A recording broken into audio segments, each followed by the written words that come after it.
This is strange looking at you in the eyes. I never normally look at you in the eyes. I normally say back to back. Yeah, normally we just look at the side of each other's heads, or we just talk at opposite walls and just hope it's okay. It's actually uncomfortable. I don't like looking at you in the eye for this long. Let alone a whole hour. If it makes you feel any better, you can just look over my shoulder.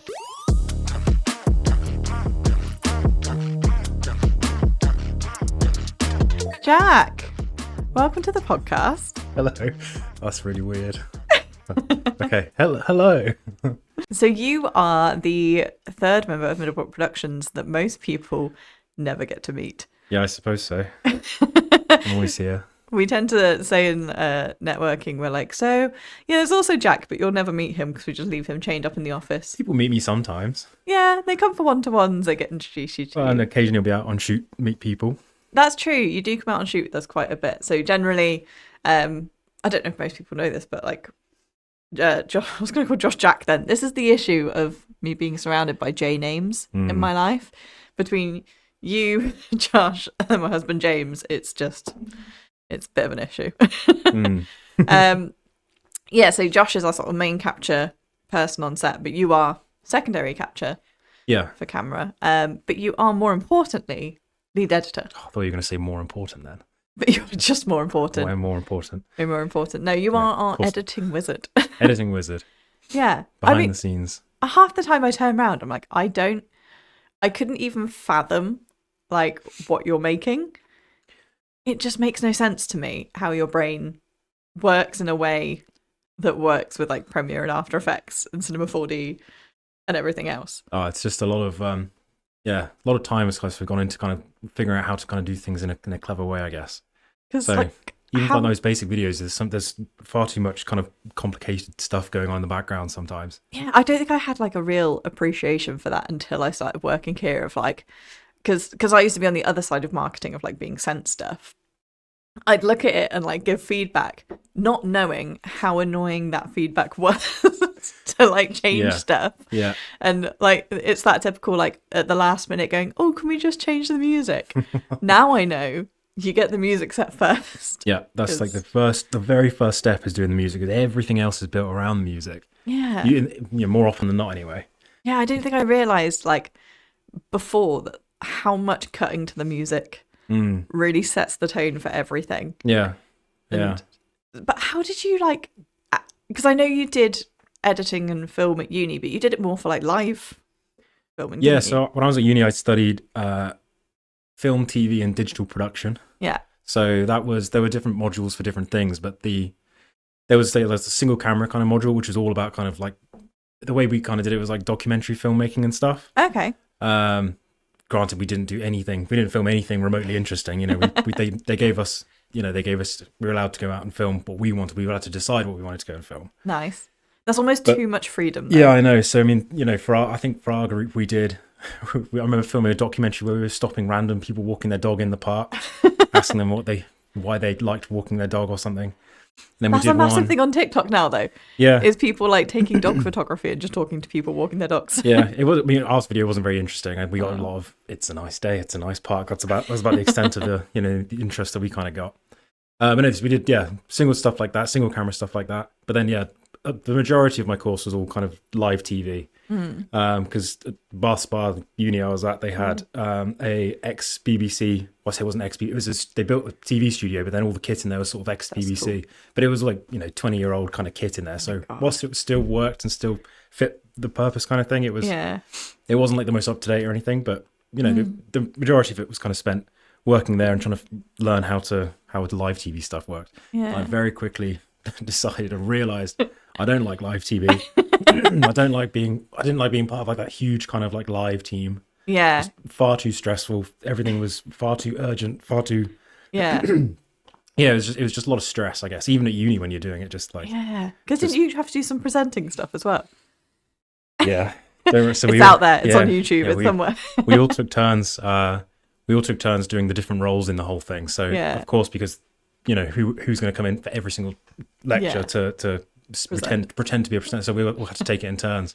And I got the job once, and there's a terrible clip on YouTube which all my friends still laugh at me for, where so obviously some people on my course were in charge of like the auto cue thing going up and down. So I'm there reading what they've pre-written, and it was a fake like news story, and I'm pretending to be the presenter, and then the auto cue just stopped, and they didn't. Whoever was on it obviously had messed it up.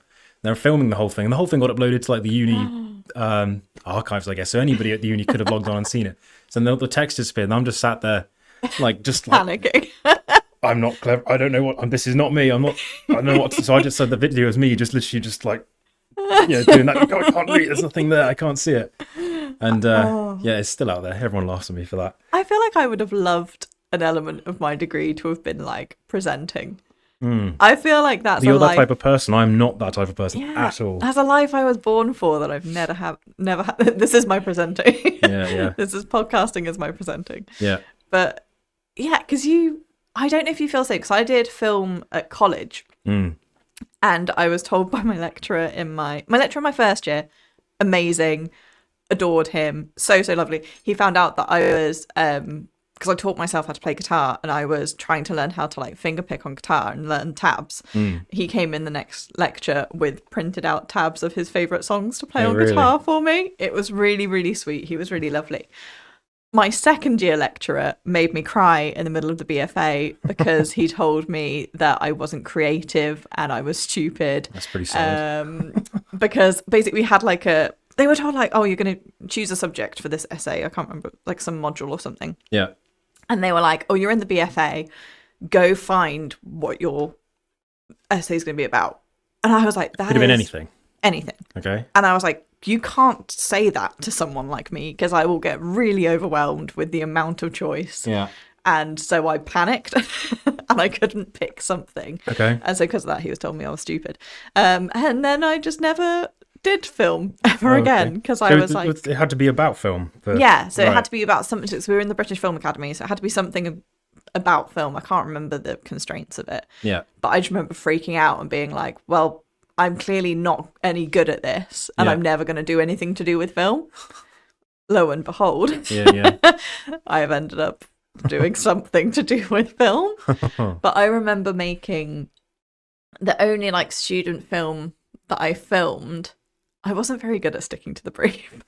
No, I got a few stories about that. Yeah, like they were like, oh yeah, make a film. And I made a music video instead because I was like, I'm really inspired by this song and the story behind this song. Yeah. What should I use as the backing music? The actual song. And I didn't think in my head, that's a music video. Yeah. That's not a narrative. But like, did you find the same? Like uni film classes is nothing like the real world. Okay. All of my lecturers, they were all ex-industry. Yeah. They all knew exactly what they were talking about, but still, I still think the stuff they were kind of teaching us was so, for me anyway, was so different from what I kind of cared about or wanted to actually go and do.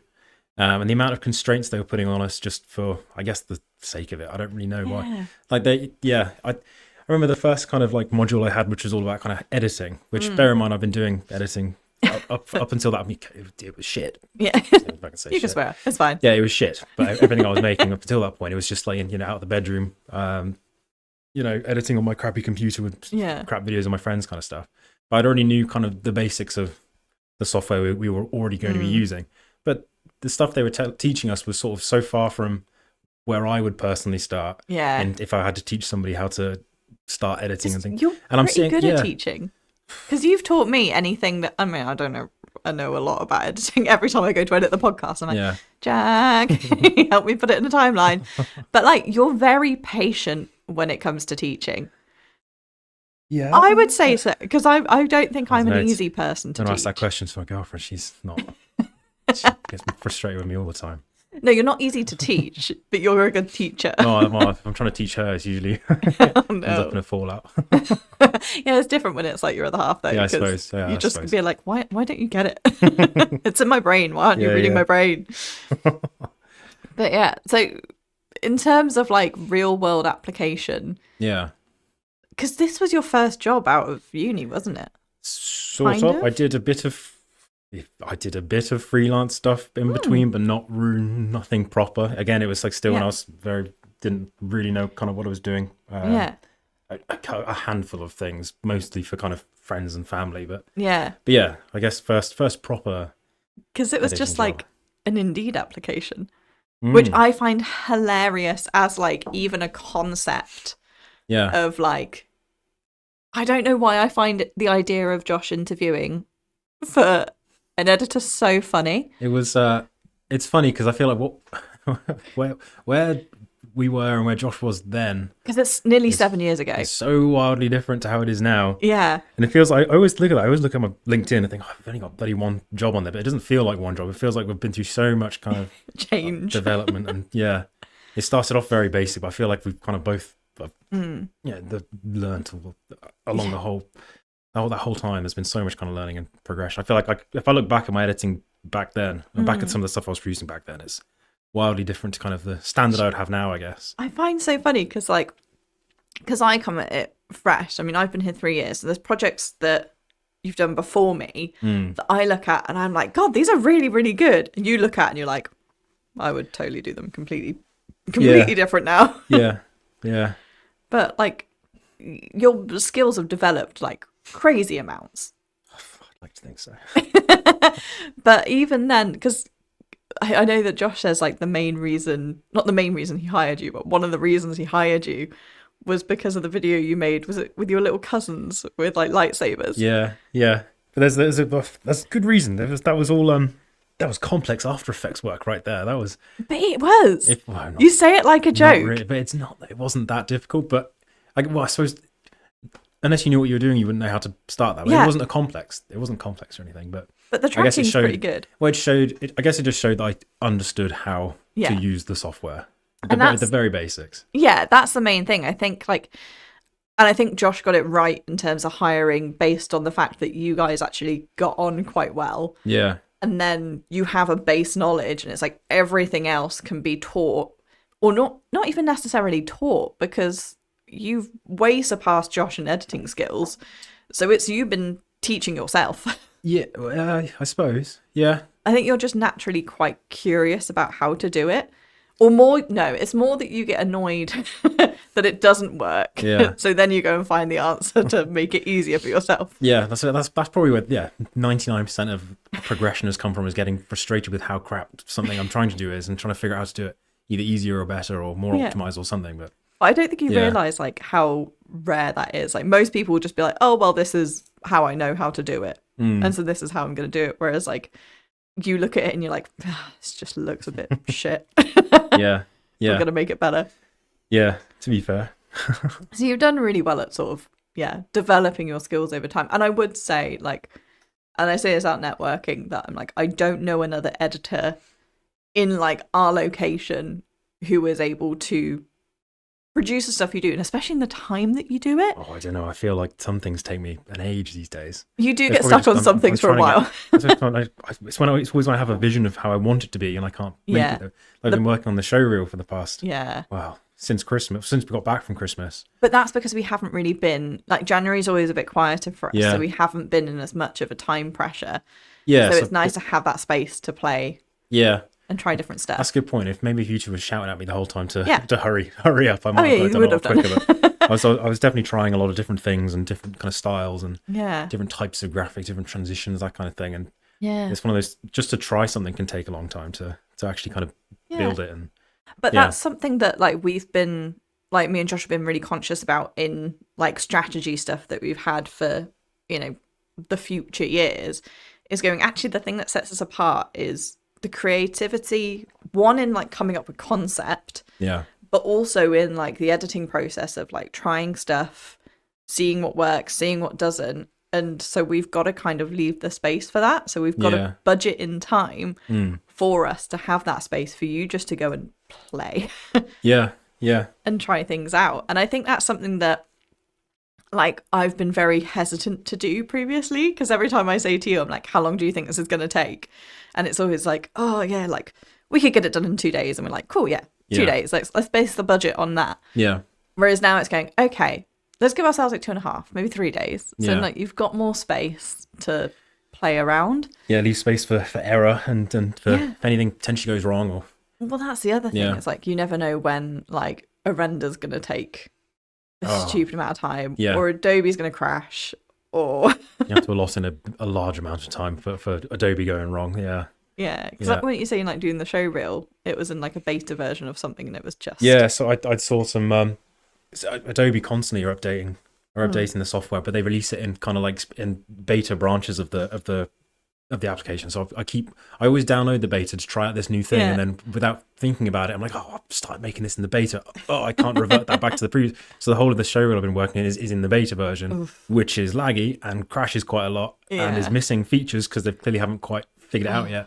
So yeah, the majority of this, it's always when I was kind of it's always the middle of the most complex bits as well. It would freeze, and then you can't do anything but just wait, and then eventually it would come back, and then you go, okay, great, save it. Jump to the other equation, frozen as well. Wait, it was just like that, rinse and repeat over and over and over again. It's just waiting for this.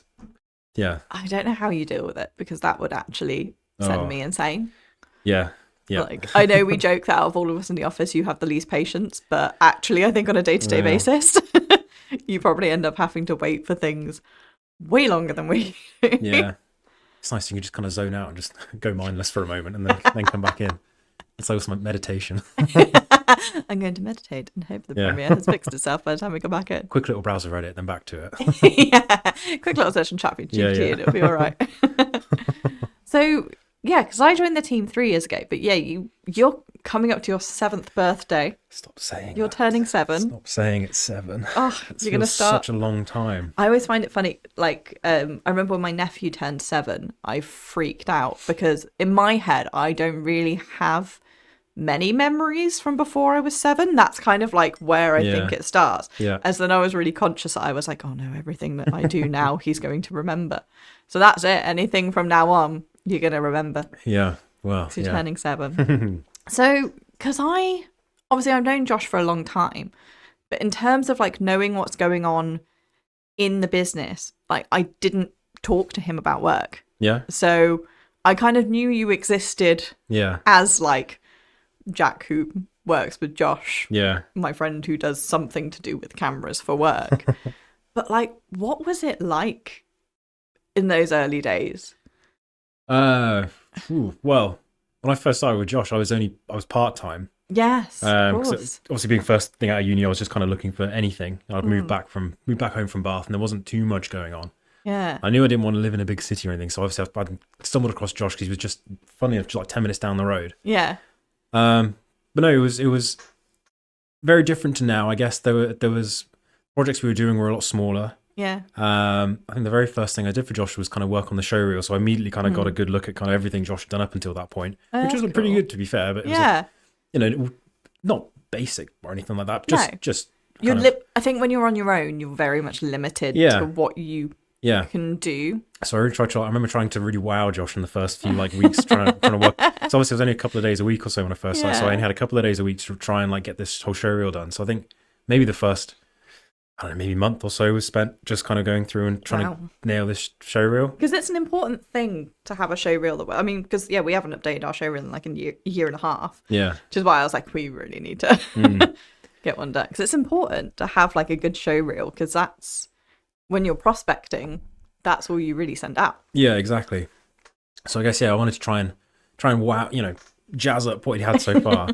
And it was, there was some cool stuff in there. A lot of kind of alley stuff. There's some kind of stuff for some producty kind of stuff. A few kind of interview, that kind of thing. Yeah. And but yeah, looking back at that showreel I did, I don't know if I've seen it. Have you not seen the very first one? I might have to go back and watch it, because I don't think I've ever seen it. Really? Was this back in your production partner years, or was this post that? I think it was after that. I think it was after that. But I remember trying to do some fancy stuff with After Effects there, trying to make the logo fold out, and that was it. You look back at that, it's all a bit kind of basic and crappy, but it was, in grand scheme of things, it wasn't that bad. Yeah. But no, I guess in the grand scheme of things, when I started working with Josh, it was kind of, I guess it was nice to kind of finally be doing something that I was interested in, having a bit of freedom to kind of make kind of things how I kind of wanted to. Josh was very open to allowing me to kind of try things back then. I think that's something that's always been the case with Josh, is he's very open to us, because at the end of the day, he's our boss. Yeah.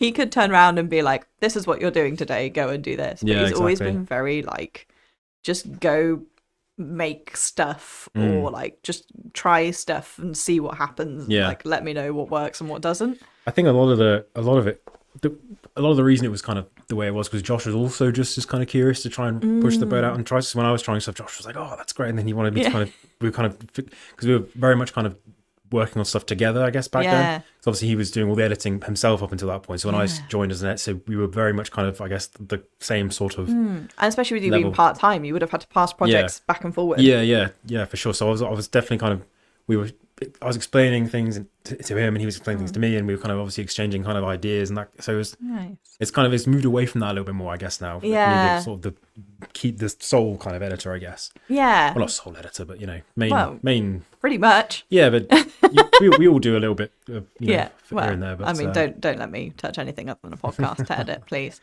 I don't know. I helped with like stuff back in the day. Yeah. cutting together story. I think that was one of the projects that we so we had a project with Night Stop, the charity. Yeah.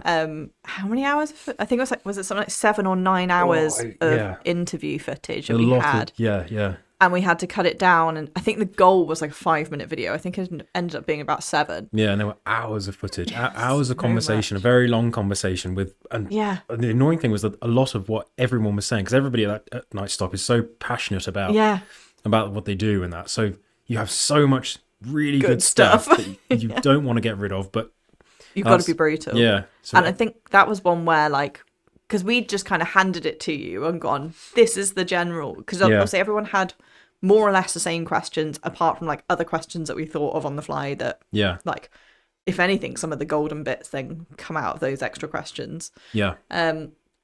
We just kind of handed it to you and we were like, go on, create a narrative. Yeah. And then you came back like a day later and went, please, for the love of God, help me. Just trying, because obviously I was trying to cut out all this not useful stuff, and then I was still left with hours. Yeah. And you start trying to like stick it into an order, and I think by the time I'd actually gone through and had somewhat of like that first order, it was still like an hour and a half or something ridiculous. And I think that was the point where, for me, it clicked that it's like, actually, I'm not just only useful in pre-production or post, like the very end point of like distribution. Maybe I can have a use in post-production, really. Well, getting that narrative together without you just kind of go through and watch the whole thing and really pick out the bits. I mean, it would have taken hours. It's not like I'm not terrible at that, but at the same time, you are better than me at creating the narrative. So I mean, I think that's just been a thing, especially the last year of us all just going like, who's got strengths where? Yeah. Let's play on them, and like, because like every time I go to edit a podcast, I could sit and be like, oh my God, how do I get the footage into here again? How do I? Because multicamming is like, it's just stupid. I can't get my head around it. Yeah. And it's like, I could sit here for hours and figure that out, or I could just go, Jack, can you help me load in the next 3 episodes worth of edit? And then I'll just take it away and edit it. Yeah. But just getting that in, I think we've learned. Unnecessarily complicated. It is. It's God to do it nicely, to set it all up nicely in Premiere is a faff. Yeah, it's like you can put it in and it's fine. Yeah. But like to do it nicely in a way that's easier you've done to it 1,000 times, you know how to do it. But it's to try and explain all these steps. Yeah, exactly. So it's just like going, can you just do it for me? But I think it is us realizing that actually like I'm probably better with like messaging and narrative, so it makes more sense for that. And then since then, whenever we've done like events, when we've got to do vox pops and things like that, you've just handed me the clips on frame and gone like, can you just select the best bits? And I've gone, okay, cool. Chop this out, chop that out. There you go. It feels like, sometimes it does feel like it's almost like palming off a job. Yeah, but I feel like I shouldn't be doing that. But then when you think, how long would it take if I sat and tried to create the whole narrative? It's and ultimately when you have the final say on kind of how it's all coming together, it's you just figure it out. Yeah. And then I'll do all the editing, I'll cut it all together. But at least that way we kind of know from the start, like this is going to be okay. So ultimately 100%. It saves time. Yeah, and that's the thing. It's like we want to have more time for the creative stuff. So the more time we can cut elsewhere by just being more efficient and just using the best person for the job at that time. 100%, let's do that. Yeah. But like you said, like it's been quite nice having the 3 of us for quality checking. Because before, when it was just like you and Josh, it's like, well, you'll look over what Josh is doing and then Josh will look over what you're doing. But I think having... More mistakes were made back then, I think. Well, you're both not great at spelling. There were just a lot more kind of amends, I guess. So I think we were kind of more, we were relying more on the client to kind of tell us how things should be. Yeah. When we probably shouldn't rely, because then we'd end up having like, massive email strings with clients where ultimately you'd send them, the very first thing you'd send them, you'd be like, right, this is sort of where we're at right now. And then be like, oh, this isn't how I envision. Yeah. So you almost want to try and, if you can take that first step out. Yeah. And just the very first thing they see being like, wow, this is really... you want to wow them with the first thing they see. Yeah. And then it's just making tweaks. Yeah. So I think we've got really good at having a really good internal quality check. Yeah. And just kind of like putting it around all of us. And like generally you'll send an edit to me and be like, right, it's on frame. Have a look at it. Yeah. I'll then send you back a load of comments. It'll then come back. I'll probably find something else and then it'll go back again. And so, yes, it spends more time in-house going back and forth. But that means that the first thing a client sees has already gone through a couple hours worth of amends. Exactly. And it's just making that effect all the better. Yeah. In the end. And I think, and it's the same with like anything that I make. I have zero confidence in myself when it comes to like actually making creative things. Yeah. So I have to turn around to you and Josh and be like, please tell me if it's rubbish. If it's rubbish, please fix it. Because I don't know what I'm doing. It's never about rubbish. No. Only sometimes it's rubbish. I've got better. But yeah, I think it is so important to have... Joking, by the way. That. I think it's important to have that, but also that like we never get offended. No. Like by each other's comments. I must have been in my own head when no, I'm never that offended, but sometimes you want some really, it's always when I've built something up in my head, or it's always like over a weekend I'm thinking about what I'm going to do, and I come back first thing Monday and I try it and I'm like, yes, and I should have, you're like, no, I'm like, oh, I've been thinking about that for days now. Well, you hide it very well. well I don't know, sometimes I can be, some days you are like, no, it's really, really good, and I'm like, yeah, but think about the actual brief. Yeah. I think that's it. Maybe I'm like the gatekeeper of the brief, being like, this is how we stick on brief to make sure it's like, yes, we can't go too far down the creative route. Yeah. But yeah, I think we've all kind of made like an unspoken pact of like, we will just be honest with each other. Yeah. And it's never coming from like a place of malice. It's always just like, I want to make it better. Yeah. Well, that is the root cause of it all, isn't it? Yeah. That's all we're here for, is to make something good. Well, exactly. Like we all sat down and we were like, we need to figure out our why. And our why was like by figuring out what pissed us off. And it was like seeing other people being given really shit content. Yeah. Yeah.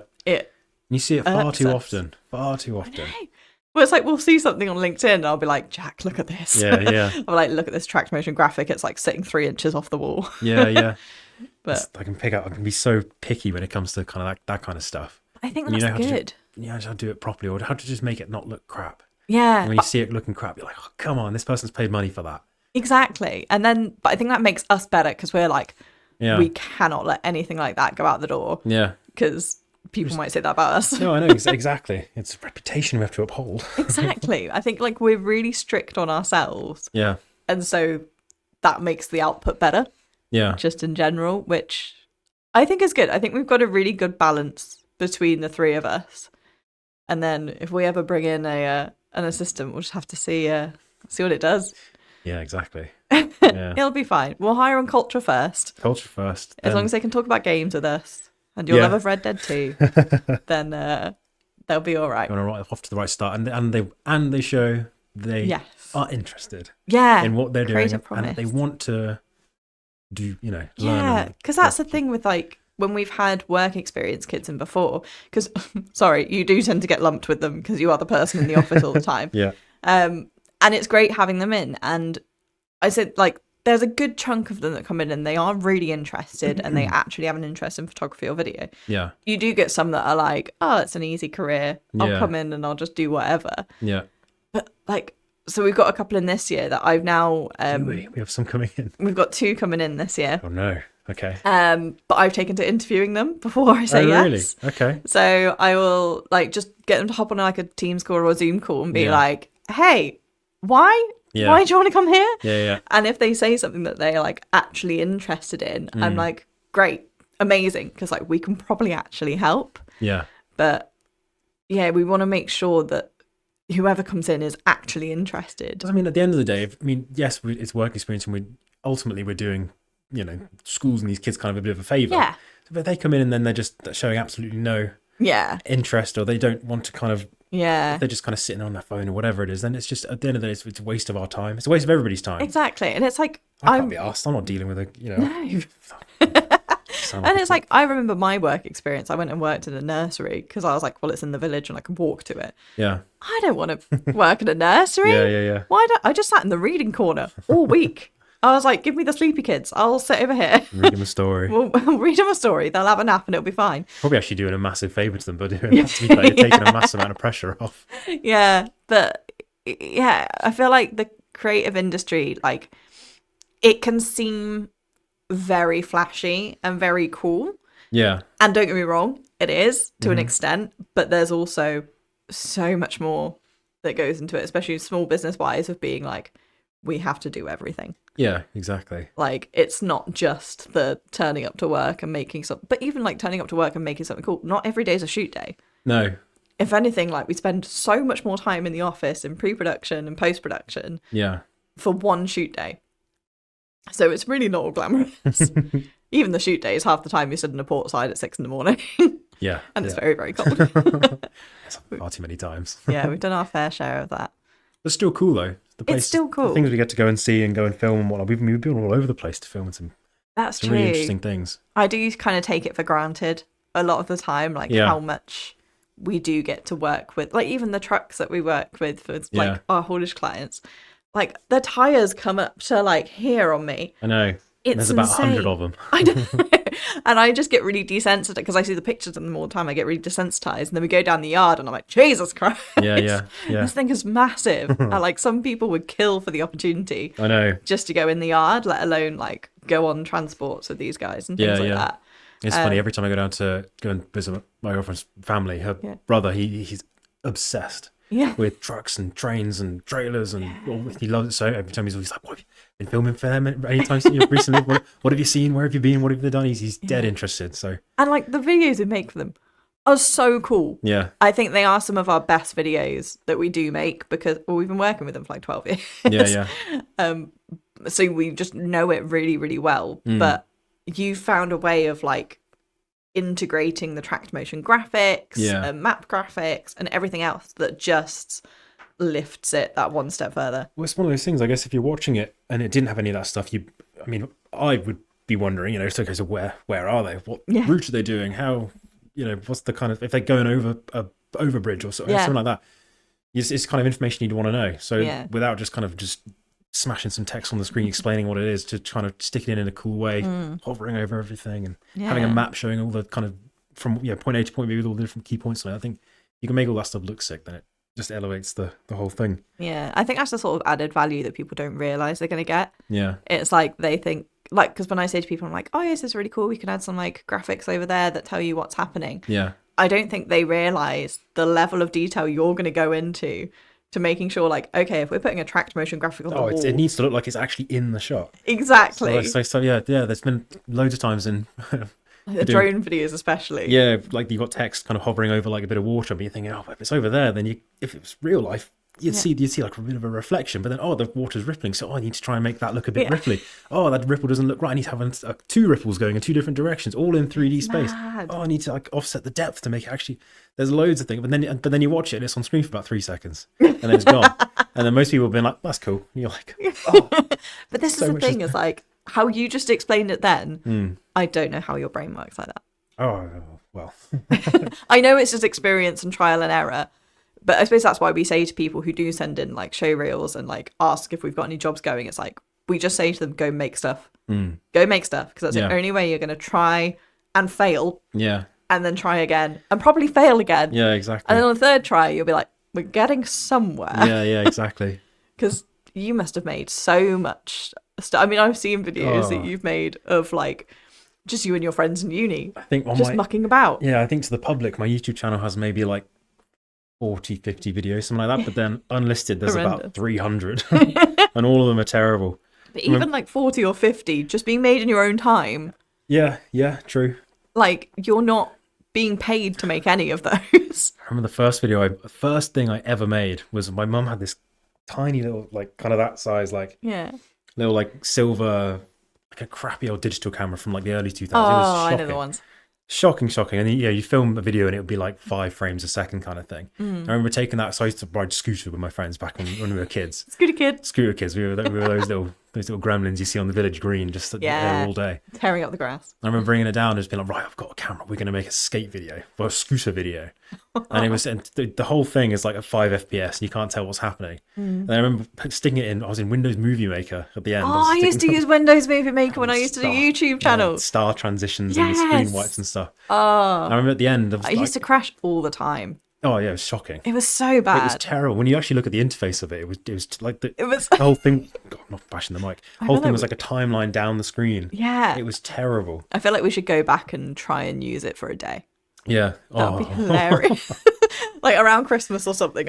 Instead of doing half a day gaming, we'll do half a day of using Windows Movie Maker. I don't think they even still make it. I don't think it's still a thing. I think I'm probably discontinued. It's probably now just transition stuck on Windows Vista somewhere. You could probably get an old version of it running somehow. I think that would be a challenge. Try and make the show reel in Windows Movie Maker. Oh my god! That'd be great. I'd love to see that. It'd be terrible. I don't know. But yeah, that's where I started. That's going back. Yeah. Terrible software. And then look where you are now. So many years later. So many years later. So many videos later. Yeah. That's got to be thousands now. It's got to be thousands. Thousands. It's got to be. Like that you've made, yeah. Because that's including like all the stuff, like all the map making you do outside of work as well, and like all that stuff for that. Just learning and playing. Because what do you build? It's Unity, isn't it? I use Unity. I've tried a bit of Unreal, but mainly Unity and Cinema 4D to do the actual 3D modeling stuff. Which is mad. Yeah, that's again all of that. I guess all that kind of interest, all the knowledge and know-how to kind of start doing that stuff.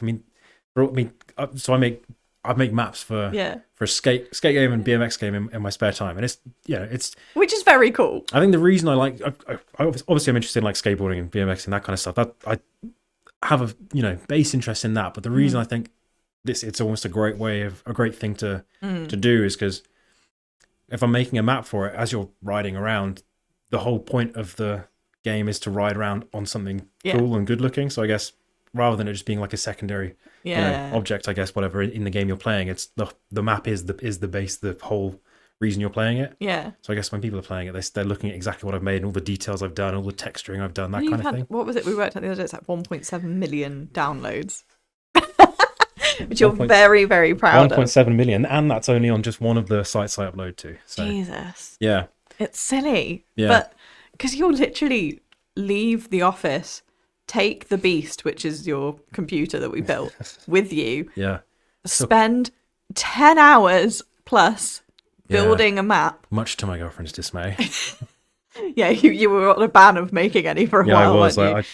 I spent about And then you come back into work the next day looking tired, and we'd be like, "You're right." You're like, "Yeah, I was up till like 4 a.m. making my map." It's addicting though. It's addicting. I think a massive being able to like use everything I've learned here though in doing that. So all of like the the textures in the whole map and the game I've been doing, all of that I'm actually making using like Photoshop and Illustrator and whatnot. All of like the kind of there's all like graffiti and all kind of like dirt marks and that kind of stuff, and all of that was kind of like handmade using like Illustrator and whatnot. So it's all the skills kind of translate around, which is cool. I think like the crux of it, of what makes us all work so well, we're just massive nerds. We get really geeky about each thing. Yeah. And then we pull it together and we're like, that was quite nice. That works quite well. Well, anything creative, I'm usually interested in. Yeah, I want to try and do better than the next person. Well, I think that's another thing. Is like both me and you. It's like as much as like I call myself not a creative, I'm like a creative adjacent. Like we both just like to make things. Yeah, it's like you like to make like videos and maps and stuff, and I'm like I like to make crochet things and dresses and. I was having that conversation with Carly the other day. I was saying like if like a week's gone by and I haven't had like something I'm working on, whether it be I don't know map making or a video or a or even just like playing a game that is a creative game. If I haven't had something to do or to work on, I feel like I need to. Yeah, I'm missing it. Yeah, like if I've been playing Red Dead recently, and I've been playing that for like a week or so, but like now it's like a week's gone by. I'm like, I need to make something. Yeah, I feel like an evening's gone by and I haven't done that. I'm almost like, I've wasted an evening of potential doing something. It sounds really cringy, but it's kind of no. I'm with almost you. like I'm 100%. If I haven't got at least 2 crafts on the go, Yeah. something's wrong. Yeah. Like something's going. Like I made everyone's Christmas presents. I think you did as well. Didn't we make everyone's Christmas presents? Yeah, we've started doing that in our family because we've all kind of grown up and realised spending loads of pointless money is always pointless. So. Yeah, on stuff that gets thrown away by February. Yeah, exactly. So if you can make something that everybody's like, oh, you've actually it's handmade. It's a lot worth better. it. I think means that's more. Yeah, it definitely means more. Yeah. And I think that's like that need for creativity. I think if you haven't got that, the creative industry is really hard to succeed in. Yes. But because we've all got that, yeah, I think it'll be all right. it sounds like to the layman ear, you're just thinking, what is twat's talking about? But No, it is. It's like if you wake up in the morning and the only thing you can think about is, I just want to make something. Yeah. Then creative industry is 100% for you. Yeah, for sure. Because you don't want to get to a day where you're like, I just can't. I don't know how people wake up and don't think, right, what's the thing I'm gonna. I don't know. People who don't have that drive to wake up and want to, just go and work. I don't know. Some people do. It's just weird. Some people want an easy life. I couldn't imagine not having that. We are gluttons for punishment. Yeah. But well, there you go. Now you've been introduced to the world. Jack, the editing wizard. That's it. That's already over. There I you felt go. like it went by well quick.